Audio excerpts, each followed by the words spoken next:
Okay, so as you can see from the agenda, I've got a few reminders.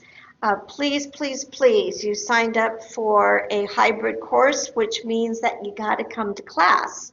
So a few of you are not, and that's a little concerning.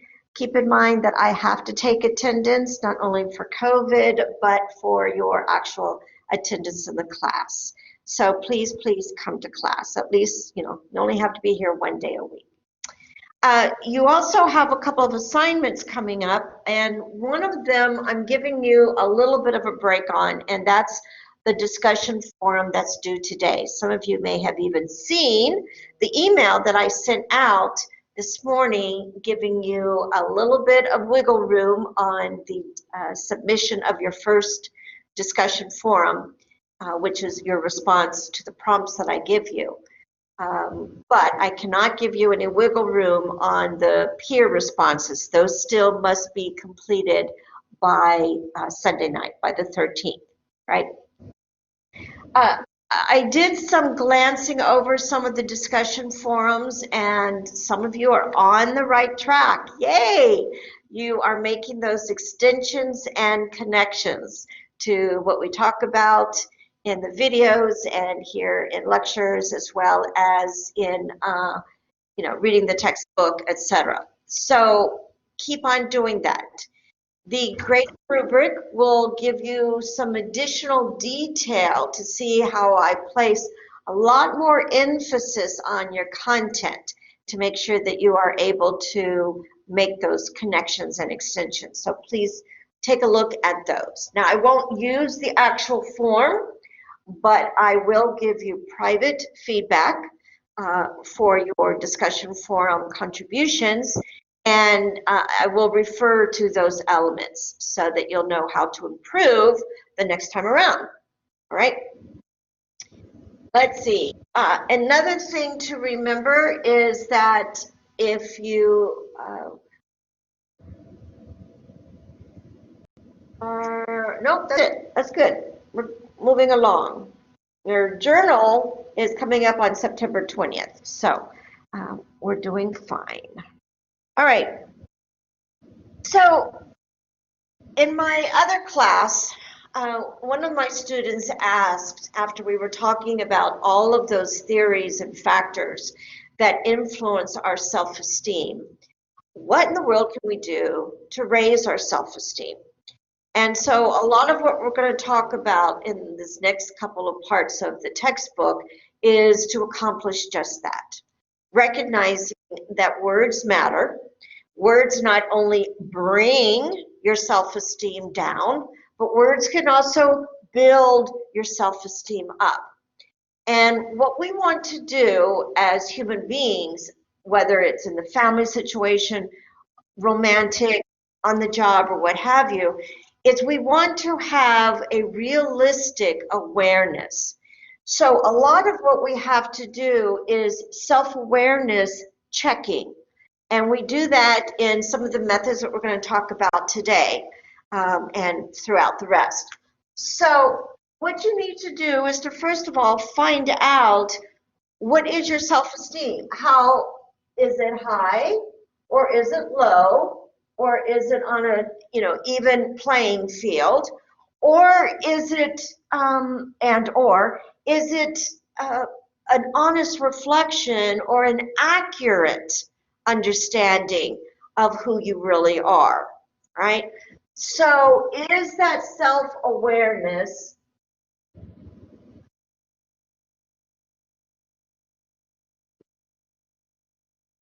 accurate? Is it accurate?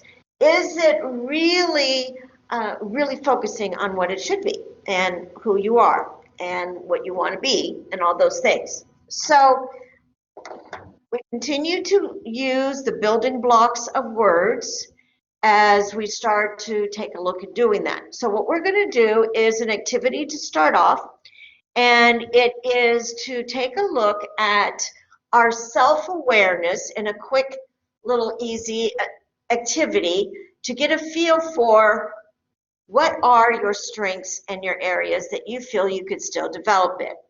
And we do that by what's known as a T-chart. So everybody pull out a piece of paper, and you got to do this. You can't just sit there and be passive.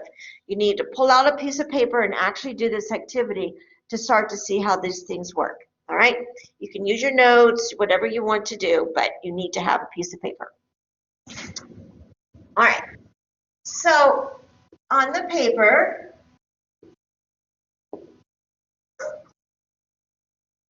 a Tchart is a tool that we use in analyzing communication behaviors all the time, all right? And basically, it's just a big T in the middle of your page, and at the top, you're going to put a plus, which is going to represent all of the attributes or the behaviors or the accomplishments or anything about yourself that's on a positive, okay? And then what we're going to do is we're going to identify all the things that could be improved. Now, this is different from the I am activity because we're not looking at roles. We're not looking at, you know, your positions, the names that people call you, such as mom or sister or anything like that. What we're now looking at is what are your strengths as a human being, and what are the things that you know you need to work on, all right?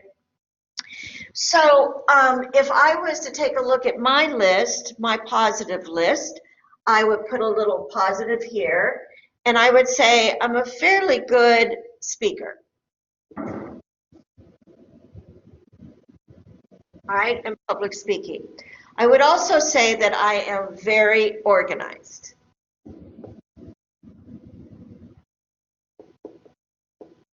All right, so if I was to be in a job interview and somebody said, you know, well, what do people think of you? And I would say, well, they think I do well speaking, or they may say, you know, they like my organization. All right, so these are your positives. And then on this side, we're going to list all the things that we would like to change, but they need to be able to change, all right? So let's put the word able up here. Now let's face it, I'm only 4'10", and I'm shrinking as I get older. I was 4'10 and a half. Now that I'm only 4'10", I am still very short. And I wish that I could reach tall things at the grocery store, because Kraft macaroni and cheese is always on the top shelf, and I can never reach it. All right, or whatever. So I am only going to list those things that I'm able to improve or to enhance. So I'm not going to put down my height, all right? I tried wearing the stacked heels and the wedgies and, you know, the platforms, and those worked until I got to be old. So the things that I'm able to change, and here's an important one for me as an example, is I am a workaholic. Now, you may think nobody's a real workaholic, but I will tell you that I am, and I'm still in recovery. And I have worked for many years since my mid-1930s as seeing this as a dysfunctional aspect of my personality, which means that I have difficulty in downtime. I have difficulty just relaxing or just being, and that's not good for my mental health. So I am working on this all the time, okay? And so there's other things, and I'm able to manage it. I'm able to manage it. I may slip and slide back into old behaviors or habits, but I still can come around and get control and fix it, all right? Another thing that I know I need to work on is I need to listen better. This is the biggest complaint my husband gives to me. All right, so I know that I could be a much better listener, especially to my significant other. All right, so I'm going to give you 3 minutes, all right, 3 minutes, and I want you to put as many as you can. And if you can go to the second piece of paper, that's fine. I just want you to go as many positives and as many negatives or things that you can improve upon. All right. So it's going to kind of feel tough, and that's okay, because we want you to still work through. Usually it's easy to come up here, and it's harder to do over here, right? So, are you ready? Let me look over here. Let me see my students. You're all poised, you're ready to go, and go ahead and begin.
Excuse me.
All right, there we are. And that's 3 minutes. Okay, so you have done a personal inventory of what you believe are your strengths and opportunities. So think of these as strengths and opportunities, all right? We never say bad, we just say opportunities. And that's important because our social construction of our reality is created by our words. And if we attach a judgment on this as being bad, then we are feeding into a low self-esteem. Rather, what we do, and this is the power of words for those of you who are parents or anybody who influences other, the words that you select to use are important and they're meaningful. So if you are looking at, these aren't bad things, I call them opportunities. They're things that I have an opportunity that I can enhance or improve or work on. Okay? All right, so you have some degree of self-awareness, but the question becomes, is it accurate? So what we're going to do now is look at a couple of theories theories, right, that are explained in the book to see how those can either reinforce that your self-awareness is accurate or cause you to pause and step back and think, maybe I'm too hard on myself, or maybe my standard is too low, or what have you, okay? So this is where we want honest feedback for personal growth and development. So at the bottom of page 58, it talks about what's known as the social penetration theory. And this states that as we get to know someone, we engage in a reciprocal process of self-disclosing or telling people about ourselves or telling them information about ourselves that may not be obvious. That changes in the breadth, how much, quantity, how wide we go, as well as it changes on depth, how specific, how detailed, how deep do we go in talking about ourselves. And that affects how a relationship develops, okay? So if you think of the self-penetration theory as like a bullseye, all right? And if you ever need to figure out a way to remember this, think of the movie Shrek. Most of you have seen Shrek. And in the first movie, Shrek describes himself as being very complex, right? And he describes himself as being like an onion. Well, that's the self-penetration theory, because Shrek was only out here in what people could see or understand about Shrek based on outward appearances. It was not easy to get past that and to go inward into another level of knowing what's in his heart or his mind, all right? So the self-penetration theory states that the deeper you self-disclose, the deeper you disclose or tell information about yourself to another person, the deeper the relationship's going to become, right? Deep goes parallel, right? If you are only keeping a relationship on the exterior or even on this level, who you are and who is in the center of your core being may never be known. So there is a goal in communication studies, and when we are working with supervisors, managers, and family units, etc., to feel safe in self-disclosing, saying things about yourself to another person that is appropriate to say. Now, you've all heard the phrase, TMI, too much information, all right? We have to be careful with this. We don't want to say too much, or maybe we don't want to say too much too soon, all right? So later in the semester, we're going to talk about relationship development, and there is a phase that we go through in testing the waters to determine if it's going to be safe to tell some of our secrets, right? So what you want to do is to get to know somebody by testing the waters, by telling a little bit about yourself with the expectation that the significant other or business partner or whatever is going to reciprocate. All right? So that they are also going to go past just what's obvious on the outside, and they're going to start sharing more information about who they are so that that gets into the inner heart. That's called intimacy. And as you can imagine, if you are in a romantic relationship, if this and this, in terms of your self-disclosure, does not occur, then the degree of intimacy, and intimacy has nothing to do with sex, it has everything to do with what do you disclose, what do you share about your dreams, your inner thoughts, your fears, the things that make you absolutely joyous as opposed to things that you may not be so joyous about. So as you look here, all right, you might have received feedback, and I will tell you that, self-disclosing, that my husband and I, when we were dating, he used to complain that I didn't trust him, that I had trust issues. And many years later, when I went into therapy, it came to find out that it was true. I did have trust issues. There were reasons I had trust issues, not necessarily with him, but in my life with my family, I carried those trust issues into my relationship with him.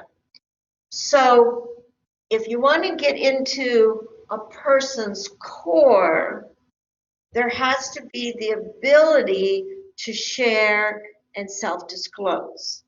But be careful that you can trust the person, that the person will not, and many of you understand this, will not use, okay, you have to be careful that the information will not be, let me do a check, will not be used to harm you, to tell others, to, it's a secret. Nobody else needs to know. You trusted this person when you told them. All right. So when we talk about social penetration, you can see that the degree of comfort you have is highly dependent upon the person that you're interacting with and how that person has built or established trust with you so that you feel confident and comfortable in sharing information. All right. So as in all of IPC, the social comparison theory, big T, comes into play again. So if my husband complains against or says to me, it bothers me that you don't trust me, when I have reciprocal trusted you and told you many, many things about my past, and yet you continue to be an onion and not share with me, that makes me feel, this is things he would say, this makes me feel like this is not a relationship that's going to go farther, or this is a relationship that's not healthy, right? Does this make sense? Is everybody understanding how these theories work? Okay.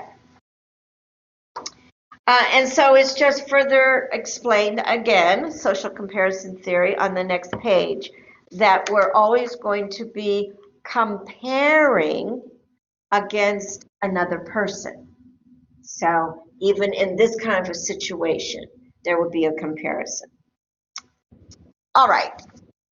Now what I want to do is introduce you to one of my all-time favorite tools. This is called the Jhari Window.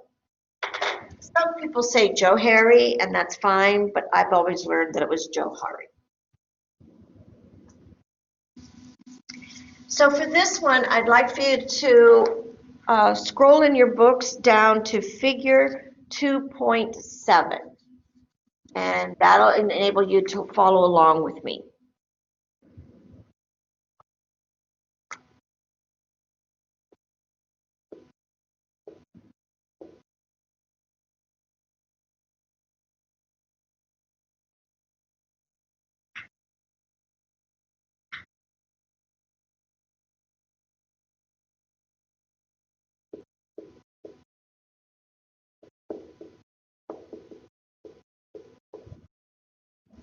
The Jhari window was actually created, and let me get my other notes because they're better than these, by Joseph Luft and Harry Ingham, and that's how you got Joe Harry.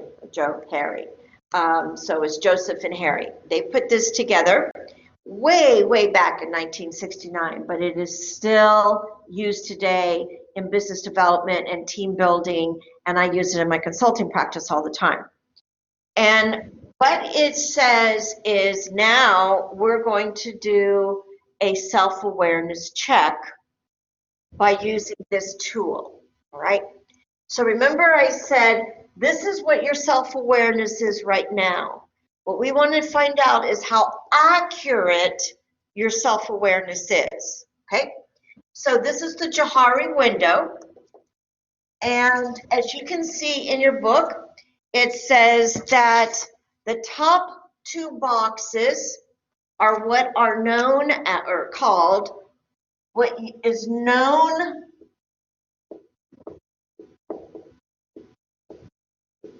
to yourself, all right? And these two, this axis going along here is known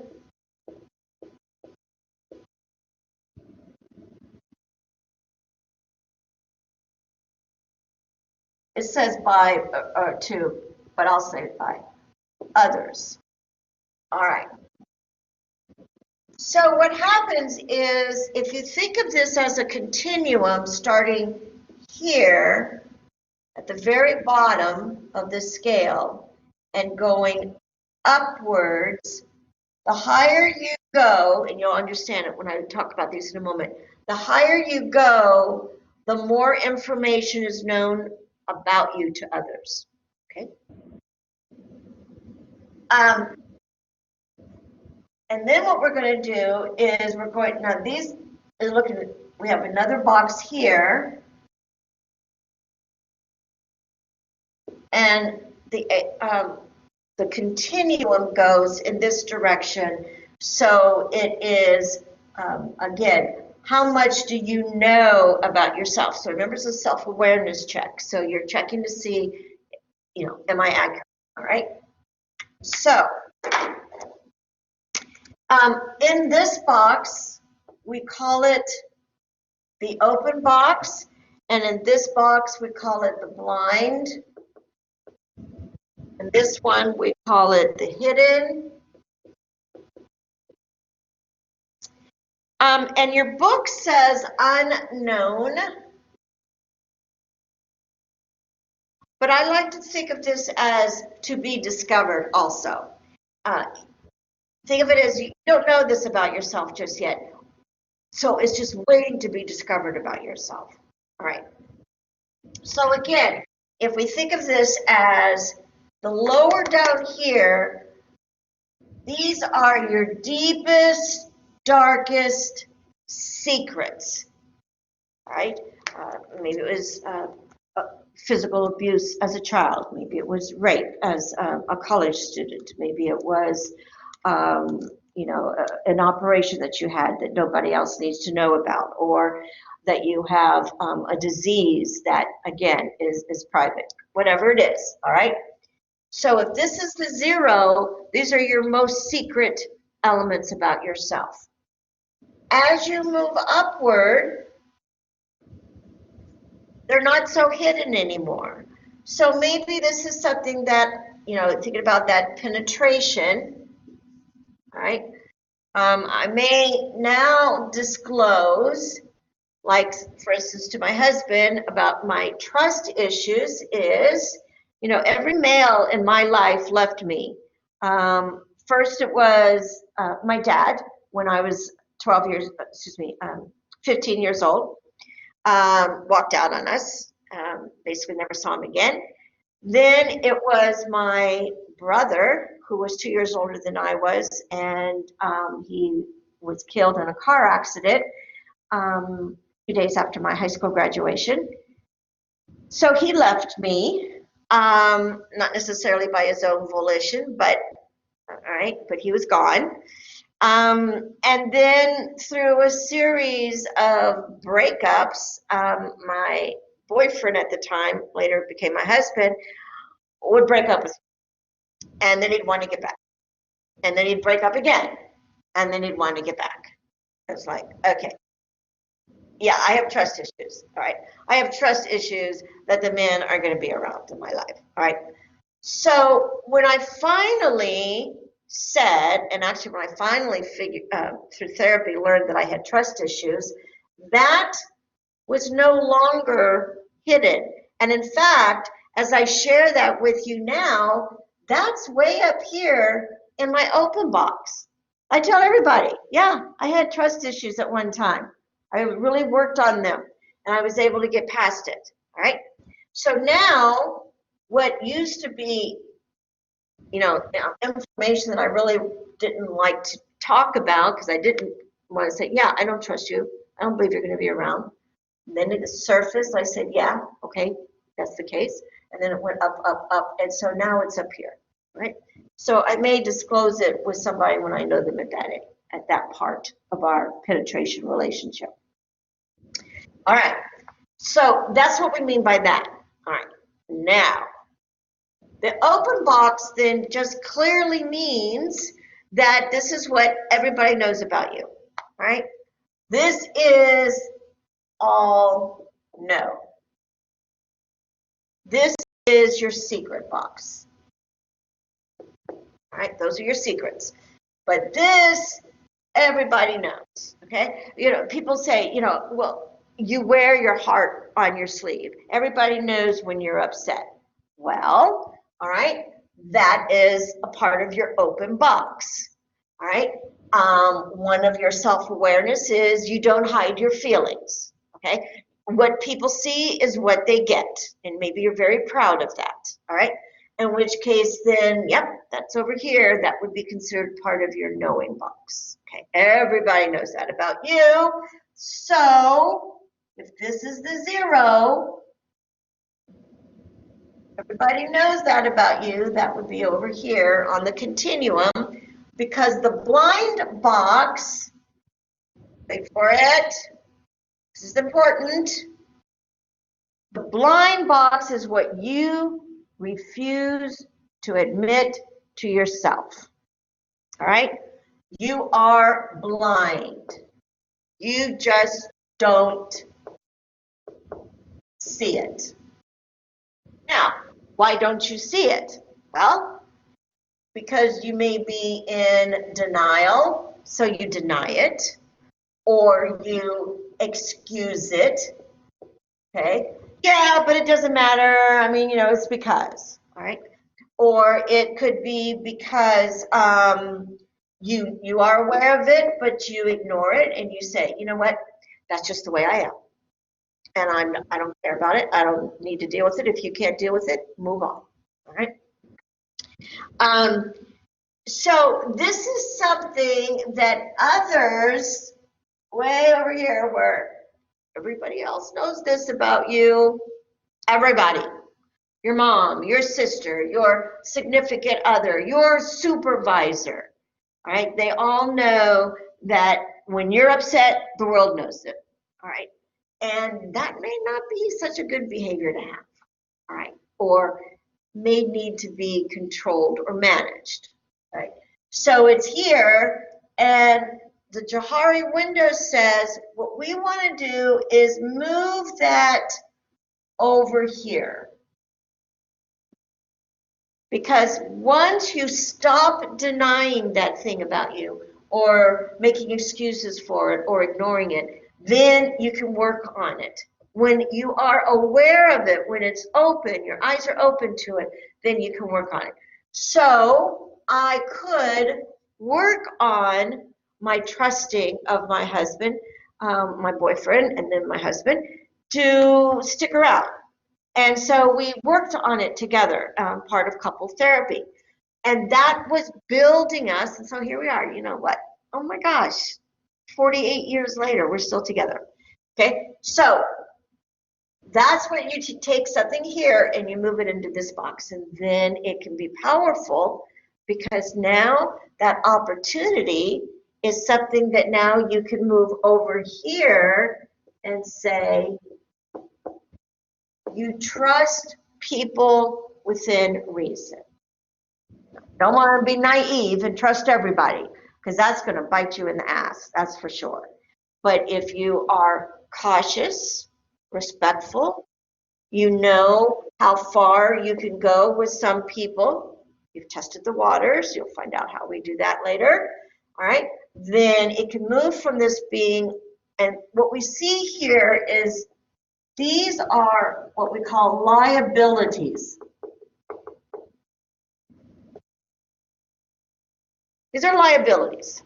These are items that are listed here that could be negative for you. Career, family, romance, etc. Right? Do you want to keep it on there, or do you want to become aware of it? So going back to self-awareness, if you were to take a look at your list, we can use the Jhari window to determine, right? Because this is what others see and know. It's what others see and know. And so we can ask people, give us feedback. We can have people to do a Tchart on us. And we can compare their positives, okay, social comparison,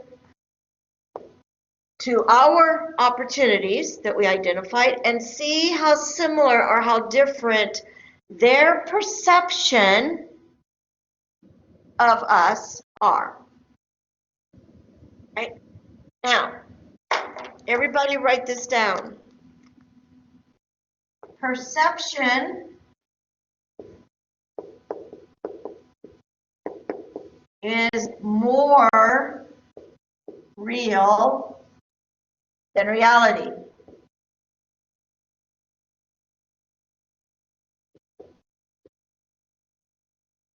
Unfortunately, what we perceive, what we understand, what we filter and we bring in, remember back to the process model of how we take in information through code, all right, that perception is the only thing we can deal with. That is our reality. And if we socially construct our reality, so we build our reality by using the words, okay, of our building blocks, okay, then that's going to be creating what is real to us.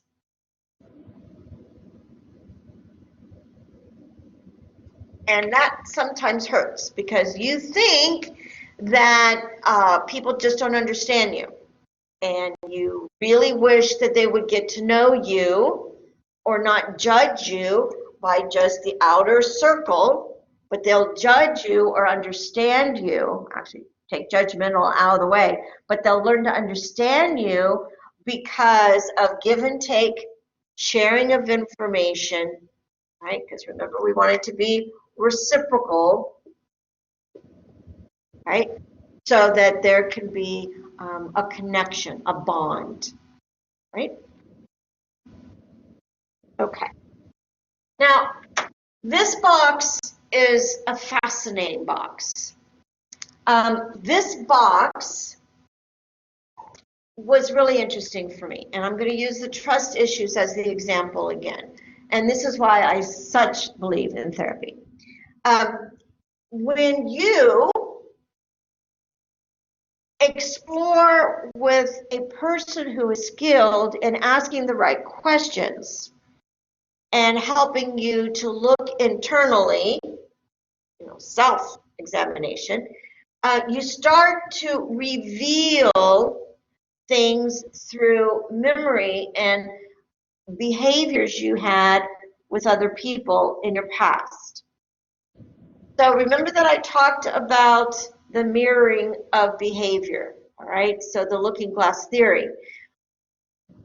We come to understand who we are and how we are liked based on how people behave toward us, okay? So I was able to, through talk therapy, come to discover that